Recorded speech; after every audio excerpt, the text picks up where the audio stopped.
안녕하세요. 경제 흐름을 매일 한눈에 정리하는 데일리 경제의 쓱 선생입니다.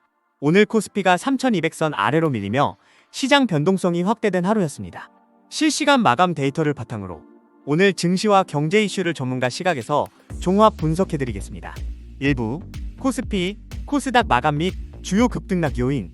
오늘 코스피는 전 거래일 대비 1.50% 하락한 3177.28에 마감했습니다. 외국인이 5,400여억 원 순매도하며 지수 하락을 주도했고 개인과 기관만 각각 소폭 순매수에 나섰습니다. 시가총액 상위 10개 종목 중 한화에어로스페이스만이 상승했고 삼성전자, SK하이닉스, LG에너지솔루션, KB금융 등 핵심 대형주가 줄줄이 하락했습니다.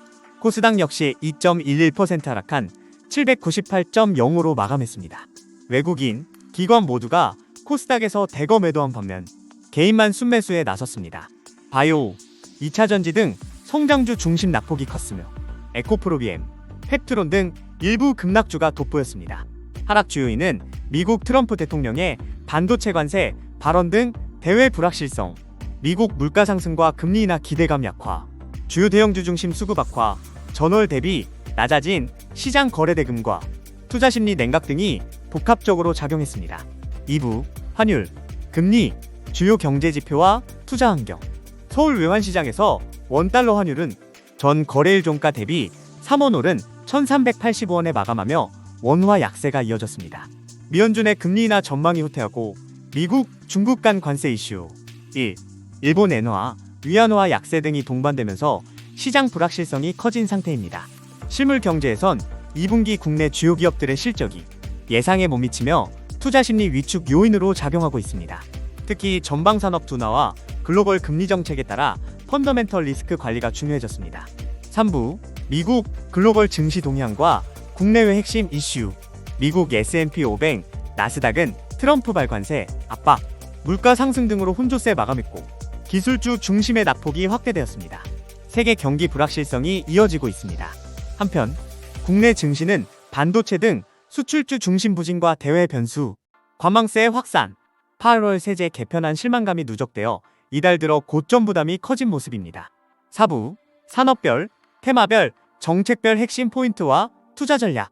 정책적으로 정부는 여전히 자본시장 활성화, 반도체, 혁신산업 육성, 친환경 및 우주항공 등 신성장 동력을 강조하고 있습니다. 그러나 당장 시장에선 방산, 조선, 원전, 에너지, 가치주, 배당주 등 경기 방어적 업종이 다시 부각되고 있습니다. 개인의 거래 비중이 최근 높아지긴 했지만 자금 유입이 수익률 낮은 ETN, ETF 등 간접 투자 상품으로 이동하며 시장 전체 거래 대금은 감소세입니다. 성장주보다 실적 바탕의 저평가, 배당주, 전통 인프라 업종 중심으로 종목 장세, 전환이 이어질 전망입니다. 특히 코스피 공매도, 재계, 연기금 수급 둔화, 실적 하향 조정 종목에 대한 시장 경계감이 크므로 실적 우량, 주요, 정책 수혜주에 선별 투자하는 전략이 유효합니다. 5부 오늘의 투자 전략. 시장 변동성 확대 구간에선 대외 이슈 지속 점검, IT, 반도체 등 낙폭 과대 우량주, 눌림목, 분할 매수, 단기, 테마주 추격 매수보단 중장기 실적, 정책 모멘텀, 중심 종목 선별, 가치주, 배당주, 방어주 매수 기회 확보, 코스닥 등 변동성 높은 시장 내외 종목 리스크 관리, 실적과 정책, 수출 트렌드에 맞춘 철저한 종목별 분석 전략이 필요합니다. 오늘 코스피는 장기 상승 랠리 이후 단기 조정 국면이 확연해졌습니다. 변동성 확대 구간에서 차별화된 투자 전략이 더욱 중요한 시점입니다. 오늘 영상이 여러분께 도움이 되셨다면 구독과 좋아요, 그리고 알림 설정까지 꼭 부탁드립니다. 여러분의 작은 클릭이 더 깊이 있는 경제 분석과 실시간 트렌드 콘텐츠를 만드는 큰 힘이 됩니다. 앞으로도 알찬 정보로 찾아뵙겠습니다. 감사합니다.